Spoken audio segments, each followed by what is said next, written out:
जय हिंद, जय भारत, जय श्री राम। ये विषय होगा आज के समय में सभी कार्यों में खाना पूरी, यानी जिसको कहते दूसरे शब्दों में कोरम पूरा।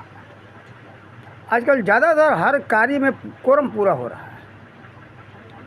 हम साधु समाज में भी देखते, गृहस्थी हो या फक्कड़ संत हो, ज़्यादातर कोरम यानी खाना पूरी हो रहा है। देखो, आरती हो, पूजा हो, कुछ भी हो, भजन हो, ध्यान सुमिरन हो, कोरम पूरा करना। देखो, कोरम पूरा करने से कुछ प्राप्त होने वाला नहीं है। दूसरे को दिखा रहे हो, अरे दूसरे को दिखाने से कोई फ़ायदा नहीं है, कोई किसी प्रकार का लाभ नहीं है। ये सब किस लिए किया जाता है? स्वयं के लाभ के लिए, आत्म कल्याण के लिए। उसको समझो, उसको जानो, देखा देखी में मत पड़ो। ये लोग ऐसे कर रहे हैं, हम भी कर दें। जैसे आरती पूजन की ही देख लो, ये आरती भी है जो है, केवल खाना पूरी हो रहा है। देखते छोटे छोटे बच्चे भी दीपक जला लिए, दीपक जला करके घंटी बजा करके आरती कर दिए, लेकिन उस घंटी का, घड़ियाल का, साजबाज का मतलब नहीं जानते। केवल खाना पूरी कर लो। उस ज्योति जो जलाते दीपक, उसकी कोई पता नहीं, उसके बारे में समझो। पढ़ाई लिखाई में भी कोरम पूरा, बस इसी तरह से विद्यालय जाना है। हाँ, पढ़ रहे हैं, केवल कहने से, दुनिया के दिखाने से आपको विद्या प्राप्त होने वाला नहीं। पढ़ाई लिखाई किस लिए करते? विद्या प्राप्ति के लिए। देखो, समय दो, स्वाध्याय करो। स्वाध्याय मैंने स्वयं अध्ययन करो। स्वाध्याय का मतलब है स्वयं अध्ययन करना, नहीं खुद पढ़ना।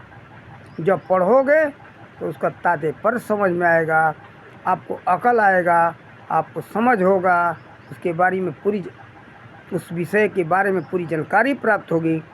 ऐसे खाना पूरी करने से, कोरम पूरा करने से कुछ नहीं होने वाला है। दुनिया को दिखाने का हम विद्यालय जा रहे हैं, पुस्तक लेकर बैठ गए, पढ़ रहे हैं। पढ़ना लिखना नहीं। आज के ज़्यादातर बच्चे गेम खेलना, वीडियो अनाप शनाप देखना, फिल्म देखना, इससे कुछ उनको होने वाला नहीं है। सभी कार्यों में कोरम पूर्ति, कोरम पूर्ति से कुछ नहीं होगा। मान लो जैसे खेती है, खेती का कोई कोरम पूरा कर दे तो क्या फसल उपज होगा?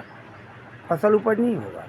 इसी तरह से सभी कार्यों में जरूरी है पूरी जानकारी। आज हम संत समाज में देखते हैं जनेऊ प्रसंग, जनेऊ होता है, जनेऊ बस कोरम पूरा हो रहा है। देखो, असलियत उसका नाम है उपनयन संस्कार। जनेऊ शब्द से ही देखो, जनेऊ शब्द का मतलब है जनेऊ, क्या जाने धन वो, क्या उसको जाना, किसको? ब्रह्म को जाना। जो ब्रह्म को जाना, तब जा कर के उस सूत्र धारण करने का अधिकारी होता है, अन्यथा नहीं। जनेऊ वो सूत्र धारण करने का अधिकारी होता है, अन्यथा नहीं। देखो, एक प्रकार का ये साइन बोर्ड है, बोर्ड है, वह पहचान है कि ये व्यक्ति उस ब्रह्म को जानता है। देखो, वास्तव में जनेऊ के समय में उस बच्चे का दिव्य नेत्र खोला जाना चाहिए, और दिव्य नेत्र खुलेगा तभी उस ब्रह्म को देख सकता है, जान सकता है। जानने का विषय है वो, केवल ये नहीं है कि मंत्र द्वारा। आजकल तो ज़्यादातर देखते हैं वो जो ब्रह्मदेव, भूदेव, जो ब्राह्मण कहते हैं, उनको अपना मंत्र का जाप किए, मंत्र के द्वारा पूजा पाठ करा करके तो सूत्र धारण करा दिए। तो सूत्र धारण कराने से उससे कोई लाभ नहीं है। जैसे किसी दुकान में बोर्ड लगा है कि आयुर्वेदिक दुकान, या आयुर्वेदिक वैद्य, आयुर्वेदिक डॉक्टर, तो वहाँ आयुर्वेदिक डॉक्टर होना चाहिए, उसकी पूरी जानकारी होना चाहिए। तो वास्तविक तो उस बोर्ड का, यानी उस पर ये पहचान जो है, उससे कोई लाभ होने वाला है। देखो, बोर्ड लगाने से कोई फ़ायदा नहीं है, इसी तरह से ये सब ज़्यादातर हर कार्य में लोग खाना पूरी कर रहे हैं। खाना पूरी करने से कोई लाभ होने वाला नहीं। किसी भी विषय में ले लो, कुछ भी हो, खाना पूरी मत करो, कोरम पूरा मत करो। दूसरे शब्दों में जो कोरम पूरा कहते हैं, कोरम पूरा करने से कोई लाभ होने वाला नहीं है। उसकी पूरी जानकारी करो, सोचो, समझो। जिसको हमने जो वीडियो बनाया है, नकल में कम ना, अकल में दम ना। नकल लोग करते जा रहे हैं। देख लिया वो व्यक्ति जनेऊ पहना है, वो व्यक्ति आरती कर रहा है, आरती कर देना, पूजा पाठ कर देना। पढ़ाई लिखाई में वही बात, सभी कार्यों में वही हम देख रहे हैं। तो उससे कोई लाभ होने वाला नहीं है। देखा देखी करो, लेकिन उसको सोचो समझो क्या, क्यों और कैसे, तो उससे लाभ प्राप्त होगा। लोग जैसे दीपक जला लिया, दीपक का तात्पर्य क्या है? जो घंटा घड़ियाल जो साज बाज बजाते, उसका तात्पर्य क्या है? जो चरणामृत देते, वो क्या मतलब है? सब तरह की सारी बातें उसमें बहुत छिपी हुई है। इसको कोई तत्वदर्शी संत बता सकता, लेकिन ये संतों को कहेंगे जो जानते हैं वो बताएं, तभी आपका भी कदर होगा। आप सतगुरु के पद पर पहुंच सकते हो, सतगुरु की उपाधि मिल सकती है। अन्यथा ऐसे सतगुरु की उपाधि मिलने वाली नहीं है।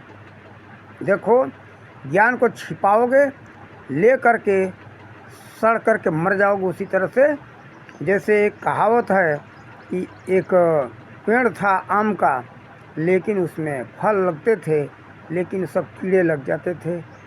कौन है वो? फल है, लेकिन उसमें कीड़े लग गए, सड़ गए, कोई काम का नहीं हुआ। तो कौन है?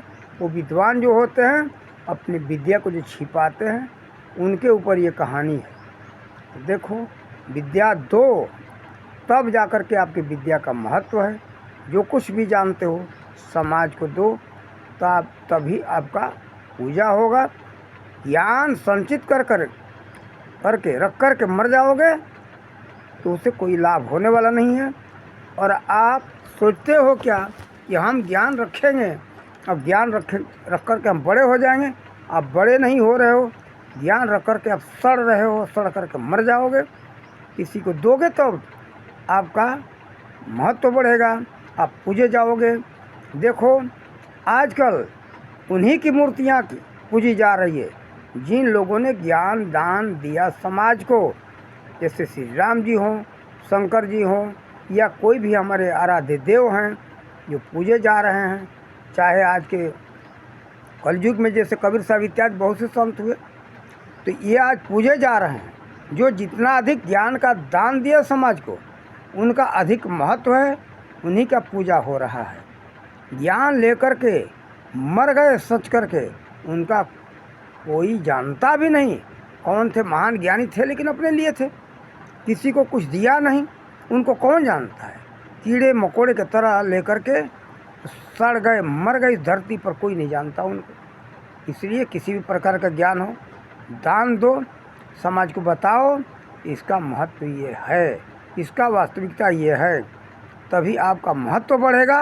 अन्यथा कोई महत्व है नहीं आपका। उस आम के पेड़ की तरह हो, लेकिन फल लगा और कीड़े लगे, सड़ गया, किसी के काम नहीं आया। उसी तरह से आपका ज्ञान है, लेकर के रख कर के संचित करके रखो मत, समाज को दो, तभी सतगुरु कहलाओगे और पूजे जाओगे। हम इन्हीं शब्दों के साथ वाणी का बयान देते। जय हिंद, जय भारत, जय श्री राम।